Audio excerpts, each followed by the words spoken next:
श्रीमंदिर प्रशासन अधिकारी और कर्मचारी पालन करेंगे 5 सूत्री कार्यावली। ड्यूटी समय श्रीमंदिर प्रशासन कौनसी अधिकारी तथा कर्मचारी पान गुटुका किंबा कौनसी मादक द्रव्य सेवन करेंगे नहीं। प्रत्येक मास तृतीय शुक्रवार वरिष्ठ अधिकारी स्तर में कार्य समीक्षा कराजिबो। समस्त अधिकारी तथा कर्मचारी माने जनवरी 31 तारीख सुधा 2024 वर्ष पई बाध्यतामूलक भावे निज संपत्ति तालिका दाखल करेंगे। यह दाखल न कले कौनसी इंक्रीमेंट पदोन्नति पुरस्कार किंबा कौनसी आर्थिक प्रोत्साहन राशि प्रदान कराजिबो नहीं। प्रत्येक शुक्रवार समस्त अधिकारी तथा कर्मचारी हस्ततंत्र लुगा पिंधि कार्यालय को आसिबे। यूनिफॉर्म पोशाकधारी सकाशे यह लागू हेबो नहीं।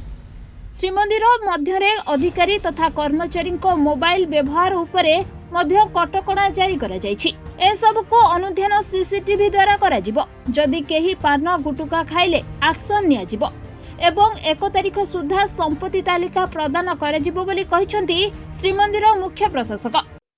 रत्न भंडार संरक्षण मरामती कार्य जारी रही। आपण माने जानिछंती जे रत्न भंडार मरामती कला बेलू संरक्षण कार्य कला बेलू कौन प्रकार नीति रे जेमती विशृंखला न हुए कि कौन दर्शन व्यवस्था असुविधा न हुए ताहा गोटे कार्डिनाल प्रिंसिपल हिसाब आम नहीं। जो दिन नीति बहुल रोचे कहवा बाहुल्य मात्र से दिन आम कम समय पाऊँ किंतु एएसआई कर्तृपक्ष आमको सहायता देइछंती एवं आमे भी तांको सहयोग दउछु। प्रतिदिन नियमित भाव में आमर रिपेयर कार्य चली। एएसआई 3 मास समय नहीं।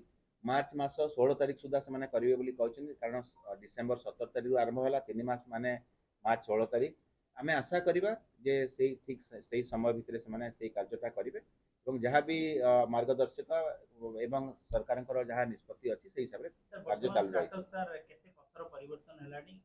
एबे सेटा एएसआई कहि पारे कि हमर जो अधिकृत अधिकारी माने जाउछंती सेमानको कहवा कथा तांको सूचना अनुसार भीतर रत्न भंडार डी प्लास्टरिंग सरला परे जो कार्य करिया कथा से ठीक हिसाब रे चलीची एवं सेइथिरे कोनसी तरबरिया भाव रे किंबा कोनसी हिसाब रे खामखेली भाव रे न करंतु से आमे चाहिचु सब बेले एवं एएसआई ताकू ठीक हिसाब रे करूछंती बोली आमे भाबु। जहां सूचना रहिची कार्बन पार्ट रे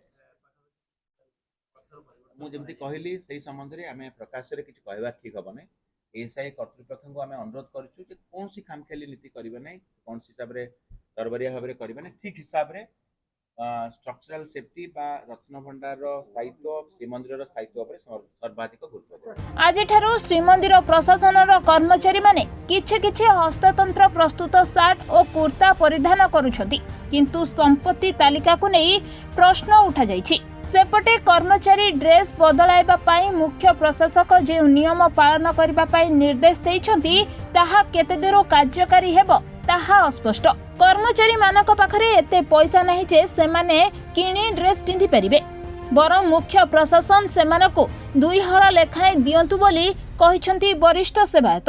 मो जो हजूरी कृष्ण खुंटिया मो एको स्वागत करछि एवं जो 5टी गाइडलाइन दिया जाइछि जो ड्रेस कोड कथा कहछि कर्मचारी मानकर सेमान पाखे एते सफिशिएंट पैसा नहीं तेणु श्रीमंदिर प्रशासक सेमानकु 2 हळ ड्रेस दौ पान गुटुका संपूर्ण मंदिर भितर निषेध हो मोबाइल फोन संपूर्ण निषेध हो आ जो माने संपत्ति तालिका या पूर्व प्रशासक अधिकारी माने 1,100 कोटी टका लुटिकी खाई गले एबे हमर निद भांगी तेणु आमर भी एबे जो प्रशासक अधिकारी माने अछंती जो प्रशासक अधिकारी माने अछंती सेमाने भी तांकर संपत्ति तालिका दियंतु ताकू भी स्वागत करछि नले सेमानकर पदोन्नति बैन करा दियो भल पदक्षेप कार्यकारी करबा 100% ताकू कार्यकारी करबा दरकार खाली कहिदेला होबनी ताकू कड़ा कड़ी पालन करबा दरकार जोटा कि केही दिन ताकू बाद दिबेनी सेही जो फोटो भाइरल आज होनी कि कोनसी सेवायत करनाती बाहर लोक एवं ता भीतर जो मान चलुछन से माने करछंती किंतु ताको संपूर्ण मोबाइल फोन संपूर्ण निषेध करा पे आमे ताको बारंबार तापन माध्यम रे कहि चालछु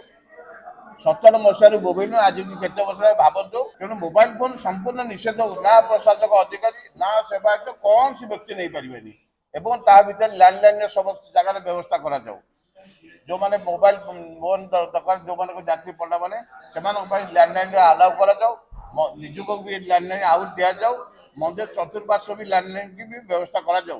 पुरी संजय महापात्र रिपोर्टर्स टुडे।